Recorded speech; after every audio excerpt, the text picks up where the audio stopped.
I don't even know where to begin, but essentially 2019 has been the longest short year of my life, because when I tell you I went through it, I legit went through it.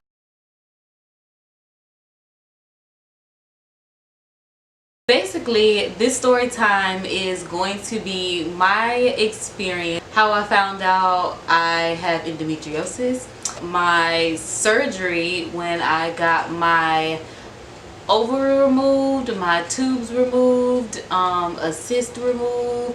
I pretty much had a lot going on that I just never imagined would have happened, because I've been alive 27 years and I've never been in a hospital besides when I was born. I regularly go to like my gynecologist, my physician, so just everything unraveling this year, how it happened, was just like boom, mind-blowing. Like when I tell you I have great health, or at least I thought I had great health, I guess I do have, I mean, I guess my health is fine, I just went through it. But I like never missed a day of school, kindergarten through 12th grade, graduating, like got awards, ceremonies, everything, because I never missed a day of school in my entire life, because I have never been sick. Like at the most I've had like a common cold, like stuff that you like take care of at the house, but I've never been in the predicament like I was this year. So I just decided that I kind of want to put my life out there, because I went through some things that I wasn't expecting to go through. And I will say, watching YouTube videos after I went through it, I'm glad the few people who did put the information out there did, because I learned a lot, seeing as how I had to have 2 surgeries this year.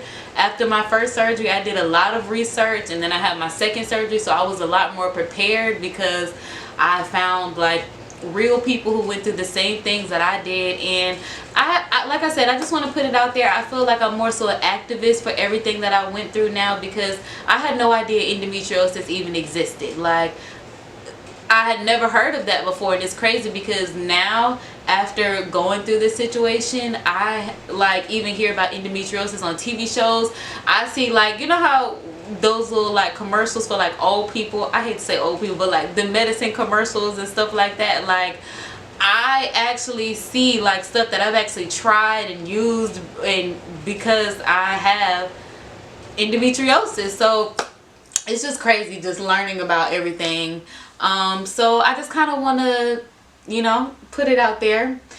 For those of you who don't know what endometriosis is basically a disorder in where when you have your cycle and the uterine like lining sheds, of course that's what cleans out the body and it goes, you know, out of the vagina. Endometriosis works in reverse, where your uterine line sheds and then it goes out to, you know, clean itself out. With endometriosis, when your uterine line sheds, it goes in to the pelvic area. So with that being said, that's what caused, for me, the uterine line shedding and not going out but going into my pelvis. It made my cramps awful. Like when I turned 22, 23, my cramps became awful. Didn't know what was going on. Like I started my cycle when I was 10 years old. I remember I was in middle school. I remember starting my cycle at 10 years old. I remember everything being fine. Like I didn't even know I was on my cycle. I just went to the bathroom and then I saw the blood and I was just like, hey mom, girl, I think I started my cycle. And then she kind of like walked me through it. But like I never had issues, I never had cramps until, like I said, I reached about 22, 23. I had like super heavy flows. Like I would even have some like clotting inside of my like pads. My cramps are so bad, like sometimes I'm calling out of work, I'm getting sent home from work, I'm not even going to work, like my cycle is that bad. I'm staying home, I'm doing every type of heat pad that I can do, steam showers, just everything. And I was just like, what is going on? Like it got to the point where even my mom was like, all right, you going to the gynecologist, we about to see what's going on, like somebody got to tell us something. Went to the gynecologist, physicians, everybody told me everything was fine. Nobody said anything was wrong with me. So I was just like, maybe I'm like the girl off Mean Girls that have a heavy flow in a YZ vagina. Like I just didn't know what was going on. I'm just like, maybe that's what happens as you get older. I just figured maybe I was getting older and my cycles just got heavier. And I'm also very small. Like I'm 27 and 100 pounds is all I've ever worn for, like, all I've ever weighed for real. I've never really had weight on me. So I just figured maybe because I'm getting older and my body is still like the same size as it was when I was 10 years old, like maybe that's why. Maybe I'm just producing too much blood for my little body to handle because I'm getting up in age, but I'm not getting up in weight. So this is just the stuff that I'm thinking, like, maybe this is just what I have to deal with. Like, I'm just gonna be on ibuprofen every time I'm on my cycle. I'm just gonna feel like I'm dying once a week every month. Like, it just became like crazy how my cycles just were kicking my ass all the freaking time. But this year rolled around. Okay, so this year rolls around. It's Super Bowl weekend. I'm out with my little boo. You know, we having a good time. I'm thinking, my life is great. I got a boo. I'm out here in these streets. I'm doing my thing. Super Bowl weekend. We lit. I'm thinking it's going up. Okay. But that night. Okay. So I went to Red Lobster. We had our dinner or whatever because I was craving some shrimp. I'm like, I really want some shrimp. Like, I want some shrimp. So we went to Red Lobster. I got the shrimp trio, 3 kinds of shrimp. I got the shrimp scampi, I got the fried shrimp, and I got the whatever other kind of shrimp they have. But I was just I think it was I don't know. But I just knew I wanted some shrimp. So I got me some shrimp, okay? That night, I took my leftovers from Red Lobster home. That night around like midnight, I woke up and I'm like, dang, I'm still hungry, so I eat my leftovers. I didn't really eat too much of it just because, like, after my first, like, bite or two, it just didn't sit well in my stomach. Like, it just didn't sit well. So I was just like, I'm not even going to finish this. Like, forget it. Excuse you.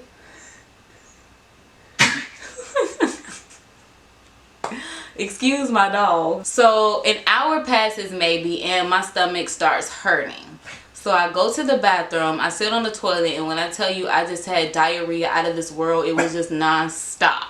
The next thing I know, my stomach is hurting so bad to the point where I'm like feeling like I need to throw up. So I'm like, all right, girl, you need to hurry up and wipe and get off the toilet. So just in case you got to turn around and throw up, you do that. And literally that's what happened. As soon as I got done wiping, my stomach was like, ugh. Like, I flushed real fast and I'm like, throw it up inside of the toilet. But I'm still having diarrhea. So I'm like, okay, after I get done throwing up, I'm going to sit back on the toilet and finish this diarrhea. Literally the same thing happened. Diarrhea, vomit, diarrhea, vomit, diarrhea, vomit. Where it got so bad to the point to where, like, I'm on the toilet having diarrhea and then I just started throwing up in the tub. Because I was just like, I can't get off the toilet, but I still need to get this vomit out. So I'm on the toilet with the diarrhea out this world, and then I'm having vomit out of this world inside the tub. Now, I threw up like the food that I had eaten. So of course, like when you like vomit, you can see like the chunks of everything that you're eating. And I'm a Virgo. I overanalyze, so I'm analyzing this vomit like, okay, this is that what I ate, da da da da da da da da da da. All of that happens, and then like I said, I'm still throwing up to the point where I'm like, okay, I don't even see food anymore. Like, this is just bile at this point. This is just my body like taking the bile out. Like, I'm just like, this is not good. So I'm just like, all right, now I'm gonna put myself on like a watch just to kind of see like when things are gonna like go back to normal. So it's like, it's probably like 3 o'clock in the morning now. So I'm like, all right, by the time the day goes on, I'm gonna see what happens. If it gets too crazy, I guess I'm gonna go to the hospital. So the day goes on, and it's crazy because as all of this is happening, I'm with my boo, okay? We're together. He's on the couch. I think he was on the couch. I don't know.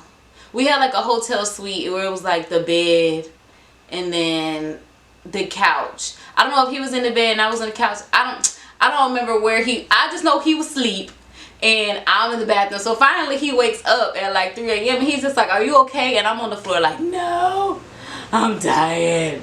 I don't know what's going on. And I'm like, I'm super dramatic. I'm a hypochondriac. So I'm like, all of this is going on at one time. I'm just like, I don't know. So then he's just like, do you need anything? I'm like, go to the little ice machine. Give me some ice. Like, let me get some water. I don't know. I just don't know. So around like 3:30ish, I guess my body kind of calmed down enough for me to go to sleep, because I remember going to sleep and I remember waking back up. You know, check out our hotel is like 11 o'clock. So by like 11 o'clock we were gone. He took me back home around noon, and he was like, alright, I'm gonna go change clothes or whatever, and I'm gonna grab some more stuff, and then I'll come back and get you in like an hour. Like, I'll come back and get you at like, you know, 1, 2, you know, within the hour. So I'm like, alright, cool. I go back home, and my stomach was feeling okay, but I wasn't like having diarrhea. I wasn't throwing up or anything like that. So when like I got my change of clothes or whatever to continue hanging out with him at like 1 or 2 or whatever in the afternoon, he came and got me or whatever. But I remember we were riding and I'm like, okay, pull over. I'm about to throw up. And he knew that I was throwing up earlier at the hotel, so now like it's going again. He's just like, okay, hold on. So he pulls over, and then I throw up on the side of the road. I threw up maybe like 2 or 3 more times after that, and I was just like, look, my stomach is messed up, take me back home. Like, I'd rather deal with this at the house. Like, yeah, boo, I want to hang with you, but your girl ain't feeling it right now. Like, I need to be near a bathroom all the time. I need to be in my bed. Like, I just can't take it. So I'm back home around like 6 o'clock in the afternoon. Around like 8 o'clock, it started back up where I'm just throwing up. It's like, don't bother me, don't touch me, I feel like I'm about to die. Like, I just don't know. So then once midnight came around again and I was still feeling awful, like my mom was like, do you want to go to the hospital now? Like, are you ready to go to the hospital? I've been asking you since you've been in the house throwing up. Like, are you ready to go to the hospital now? Like, clearly something's wrong. I'm like, girl, yes, let's go to the ER.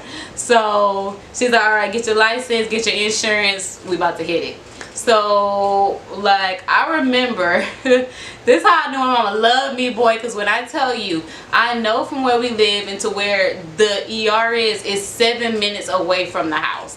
Like, when I tell you, it was in the wee hours of the morning and my mom was flying. I remember being in the back seat of the car, like I was laying down because I was still throwing up. Like, I had a bucket like in the car, like just in case I threw up again.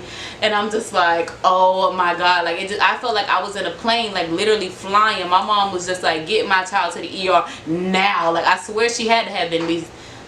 When I tell you she booked it, because we got there in 7 minutes flat, we got there in 7 minutes flat, okay? And so we get to the ER. They bring my mom went in and she basically, I guess, told them, you know, I got a sick child, she can't walk, something going on, somebody go and get her. So they brought me a wheelchair out, and I get out the car and I'm just like doing the most because I don't know what's going on with my body. I'm just freaked out, I'm in pain, like I just didn't know what was going on. So like I said, I'm doing all this rolling around, and I know they had me like on the bed, you know, the little hospital bed or whatever in the ER, and they gave me something.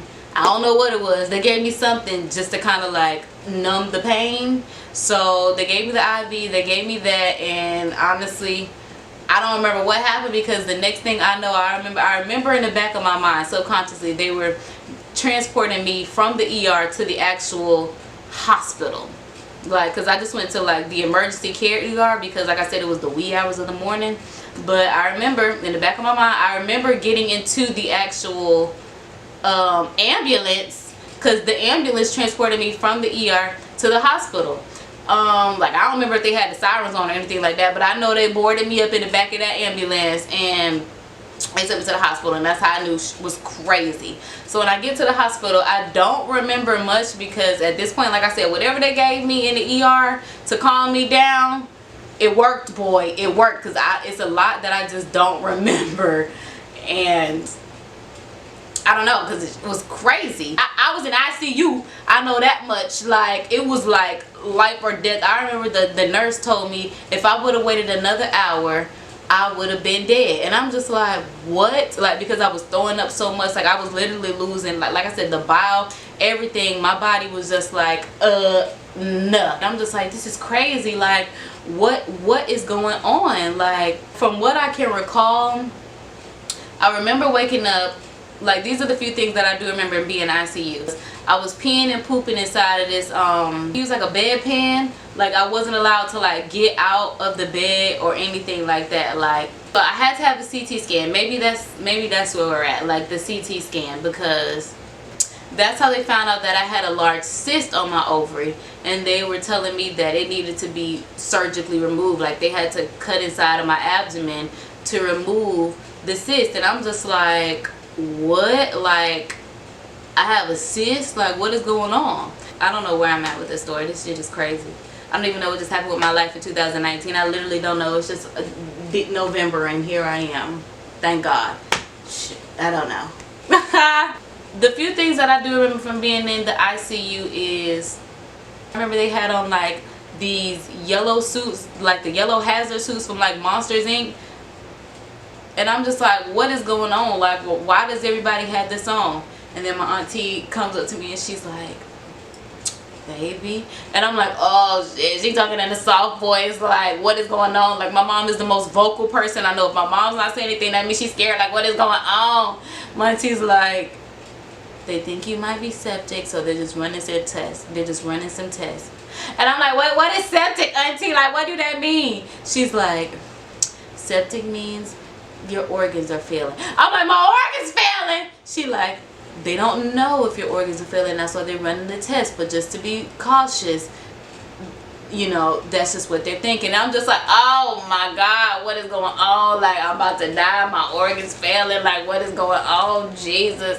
Oh, one thing I do remember is from being in the ER when they ran my test. The lady asked me how long I had diabetes, and I'm like, what the? I ain't never had diabetes. Like, what is you talking about? Like, she's just like, well, the way your levels are so high, there's no way you're not like the highest level of whatever the diabetes is. And that's how they really knew something was wrong. And I'm just like when my mom heard, like when my mom and I heard diabetes, people like, what? Like, she isn't me, ain't got no diabetes. Like, what is he talking about? So that was that. But another thing that I remember from being in ICU is, I remember I had a tube. Oh yeah, this was definitely before surgery, because I remember them putting the tube down my throat. Like, I don't remember why they put the tube down my throat, but I remember they put the tube down my throat, which was annoying as the. I remember I had the tube in my throat because when I woke up, I was pulling. Like, I woke up and I was just like, oh my God, I got a tube in my throat. And like, it felt like what I see in TV shows when people like wake up and they have like from the ER and they just wake up in the hospital and like just like tubes, and you get to pulling that and everybody's like, whoa, whoa, whoa.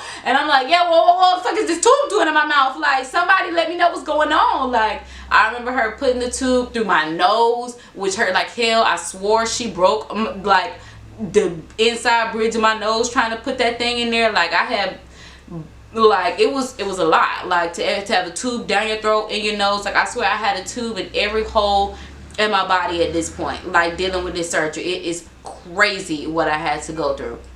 So that happens.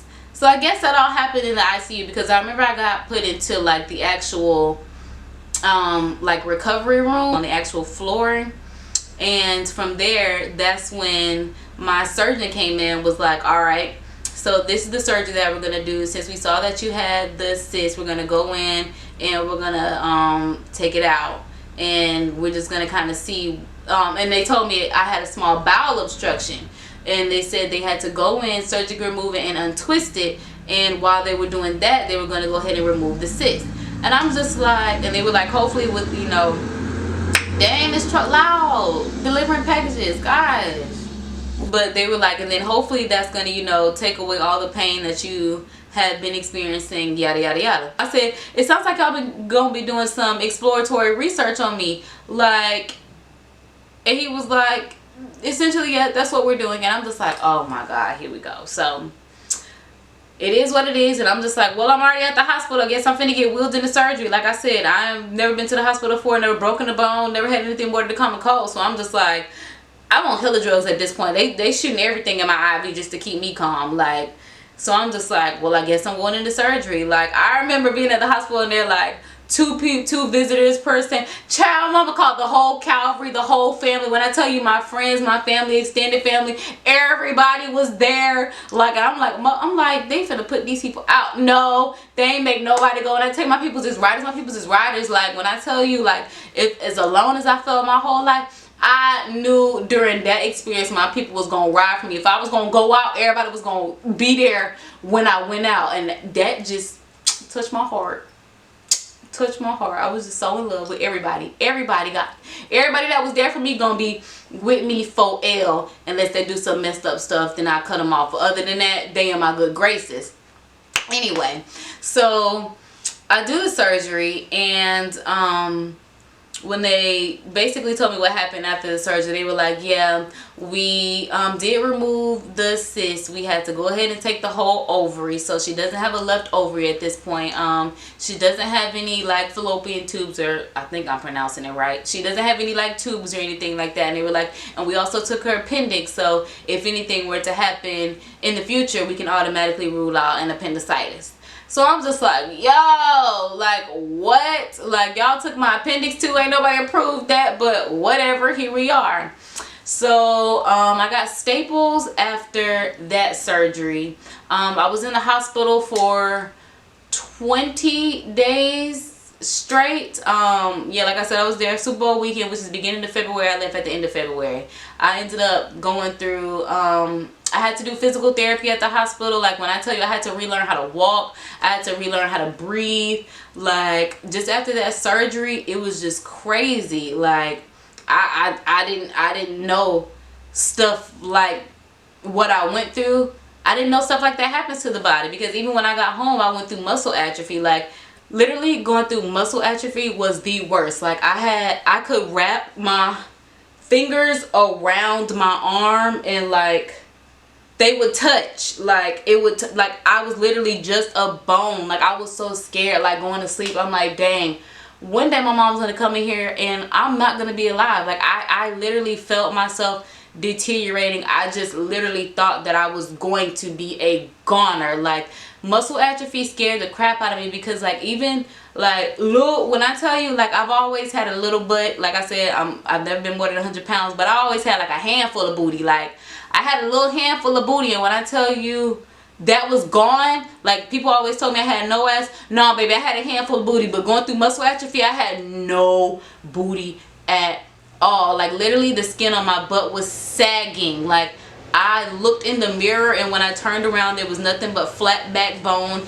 and skin sagging. And it was crazy because I thought that my skin was sagging before I even looked in the mirror and saw that it was sagging, because like when I would sit down, it would hurt to sit down. It would feel like I was sitting on like my tailbone, which I was. It would feel like skin was like moving underneath me, and it was because it was sagging. Like it was just crazy going through it all, because I had never I never thought that in my 27 years of life that I was gonna go through it. So after that, that was basically just my recovery. Now this is where it gets crazy, because like I said, that was in February. I spent the whole February in the hospital. March I was home. April I was in the hospital again. Not in the hospital like admitted for a long period of time, but I was there for like 2 days. I forgot, I was just not feeling well. Something didn't feel right, and I remember I went back to the hospital for 2 days.